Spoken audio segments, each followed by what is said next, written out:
The following contest is scheduled for one fall. Introducing first in the corner to my right, from Providence, Rhode Island, Veda Scott!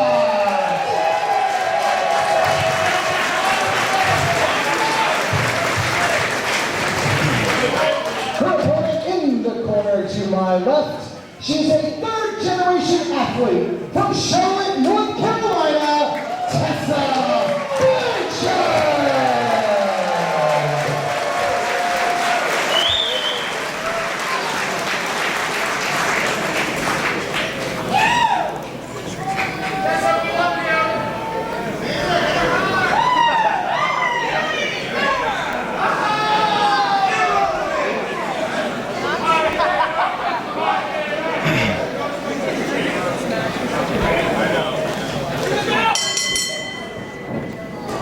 We have women's competition underway here, Denver, and the women's competition with that woman, in fact, Veda Scott, as of late, has been very popular here in Limitless Wrestling. That surprises me. Surprises you? Oh yeah, she's got quite the mouth on her. Absolutely, she the likes mouth to mouth off to her opponents.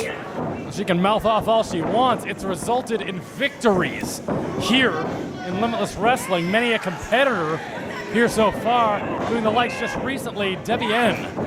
Very hard-nosed competitor. Veda Scott going toe-to-toe with her tonight, faced with a generational superstar in the form of Tessa Blanchard. Yeah, dude, Debbie N is pretty tough. Another one of the wrestlers on the Limitless Wrestling roster that trained with Brian Fury at the New England Pro Wrestling Academy. She spent some time in Japan as well.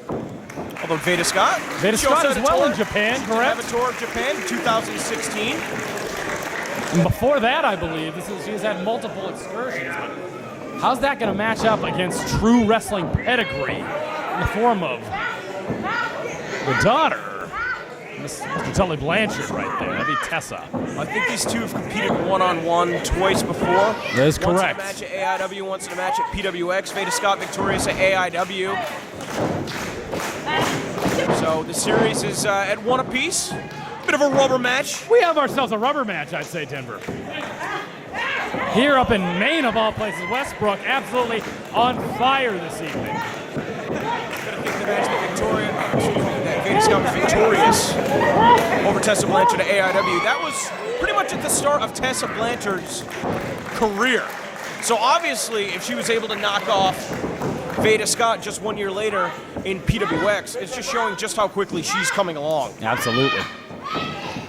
And you have to believe there's definitely bright things in Miss Blanchard's future. Oh, yeah. Veda Scott, though, very much a veteran, always improving, has only gained more popularity over time, showing it as of late, not just in New England. Like you said, Toys of Japan, a mainstay in the Midwest, absolutely spectacular. I mean, from the time that Veda Scott, there's not many wrestlers that make their debut on a national platform the same way that Veda Scott did. So, it's been very easy for fans to chronicle her career right from the get-go. You'll see a lot of wrestlers competing at local shows for 3, maybe even 5 years, but Veda Scott, again, was thrust right into that spotlight, and I really feel like in 2016 is when she came into her own. She really has picked up a lot of techniques that she's been able to excel at executing.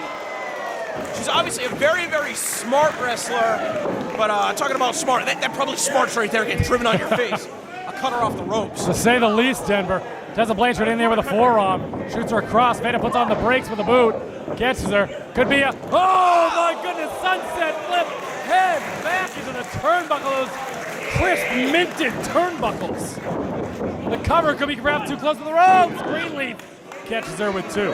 If you can launch your opponent into the ropes, it's going to be effective in the sense that you're basically just driving them into steel that has about a ½ an inch of padding over it to prevent any lacerations. That's basically being pulled as tight as possible with those steel cables, that are commonly referred to as wrestling ropes. So if you can launch your opponent into the corner, you're going to be doing some serious damage. The big drawback from that is that it then requires the strength to pull them 5-6 feet away from the ropes, so that way you can pin them in the center of the ring. And a lot of times you'll see a competitor not want to exert the extra energy, and when you get tied up in the ropes, you're not going to be able to pick up a victory from that position. Absolutely. Veda Scott, though, is continuing the onslaught because Tessa has stayed in the corner. She's literally backed herself into a corner, which may help her bring herself to a vertical base, but it's going to make it very tough to defend against those chops that Veda is throwing out. And like we said earlier, that's the pedigree of Tessa Blanchard, staying close to the ropes, not allowing Veda Scott to bring her to the center of the ring. And Tessa Blanchard is now starting to profit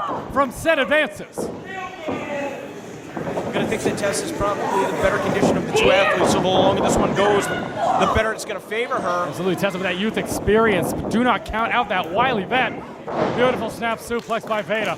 Well, Veda can throw a number of strikes, too, between her hands and with her feet. So she's having a little bit of trouble locking on this hold right here. She's got her left leg completely behind the head of Tessa, but she's not able to lock her ankles. This is a hold similar to a full Nelson, except instead of applying a full Nelson with your hands, you're utilizing your legs, which are stronger than your arms. Absolutely. But Veda Scott was forced to give up the hold right there in order to prevent herself from being pinned. That's the counter wrestling being employed by Tessa Blanchard. What could this be right here? Not even as close to the rope she is. Veda Scott is not going to be getting them. Look at how those arms are more than just grapevine, Denver. Look at those. Veda Scott has a history of wrist injuries. Talk about somebody doing their homework for Tessa Blanchard to be targeting that wrist. But Veda Scott caught her right upside the head with a kick to the ear. And Veda Scott buying herself a little bit of time right here. I've said it before. JT Dunn is the man with the biggest elbow from the smallest state. Veda Scott has the biggest heart from the smallest state, and she's proving it here tonight. There's Tessa for the ride and just riding right in. Caught with that knee in the abdomen.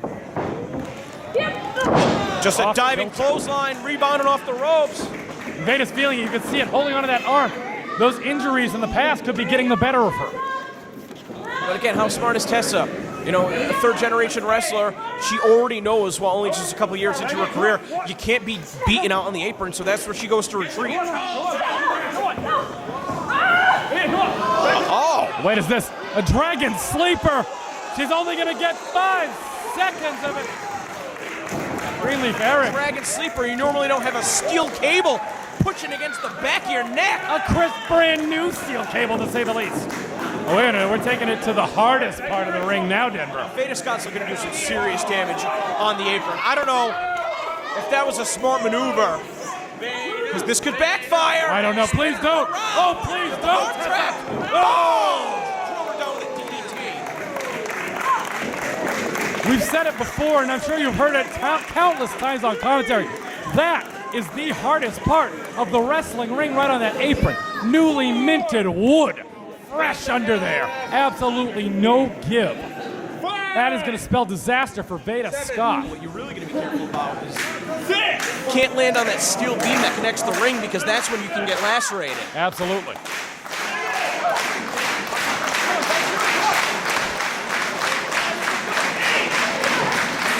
Oh, Veda Scott just kicked Tessa as she was trying to get in. Veda Scott looking for that count-out victory. Tessa right in behind her. And Veda Scott is in disbelief. Big shot from Tessa. Veda Scott responding in kind.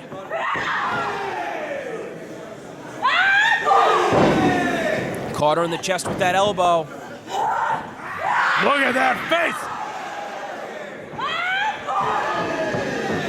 Veda Scott being left-handed, a little bit tougher for Tessa. And Tessa just to block, firing but instead away. of blocking, she's just powering through. She's throwing herself a little violence party in that corner. Tessa could be going up top.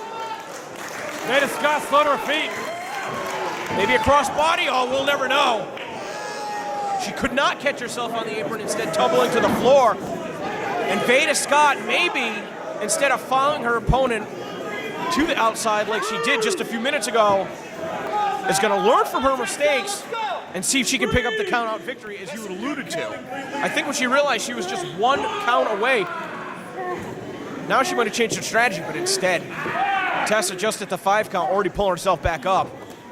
Blanchard back up to her feet on the apron. Veda Scott might be looking for a clothesline instead. Wait a minute. Tessa hooked her on the catches abdomen. Oh! Release German suplex. All impact on that. Veda catches her and returns the favor with a German of her own. Oh, both women. Both women kicking each other in the face. And just as the referee issues a 10 count on the floor, he will be issuing a 10 count in the ring as long as both competitors are down. If neither can answer the 10 count, this match will go to a draw. Whoever is up first is going to have a decided advantage. What do you think it's going to be? Ladies and it's a standstill right now. They're almost mirror images. Veda up to her feet first, as does Tessa. Oh, dropped Tessa toe holds her. Pretty possum. Dropped toe holds her on the rope. Dances over the back kick. Textbook accuracy into the back. Taking a page out of Johnny Silver's playbook. And now looking to cradle Veda Scott, maybe take her over the fisherman suplex, unable to hold on. And Veda Scott looking for a Saito suplex. Going. Tessa with another Reversals. escape. What is this? Oh my goodness. It's like one part neck breaker, one part skull crusher. It could have been one more victory for Tessa Blanchard. Veda Scott kicking out at 2. Very difficult to counter that hold because your free arm is wrapped around your own head. The fans have not... I mean, you said that Veda Scott was the favorite coming into this match, but it seems like Tessa Blanchard's done a pretty good job winning over a good portion of this crowd herself. Absolutely, like I said, Veda Scott, the wily vet, with maneuvers like that going right into the cover. Perhaps a little bit too close to the rope, taking out a 1. I don't know if she got her the way she wanted to. It seemed to me almost like a glancing blow, and as a result, Blanchard is back up, but once again finds herself in the corner. Tessa catches her with that big boot. Blanchard to the second. Catches her with that lung blower-like maneuver. Into the cover right in the center of the ring, Denver. Only 2. And the look of disbelief on Tessa Blanchard's face. Getting a bit frustrated. Quick to rise now is Tessa Blanchard. Getting this crowd here behind her here in Westbrook, Maine. Now it's Veda Scott that's on the injury. She might be hurt. She's holding her head. She's talking to the official. You're going to wonder if the referee's going to call this. Oh, the flesh is weak. Right to the eyes. And a Shining Wizard, come on! Shining Wizard catches her with a pan, not this way. I told you, I don't like Veda Scott. And I'll tell you what though, but you gotta respect her. The wily veteran pulls out the victory with all her tricks that she had in her bag.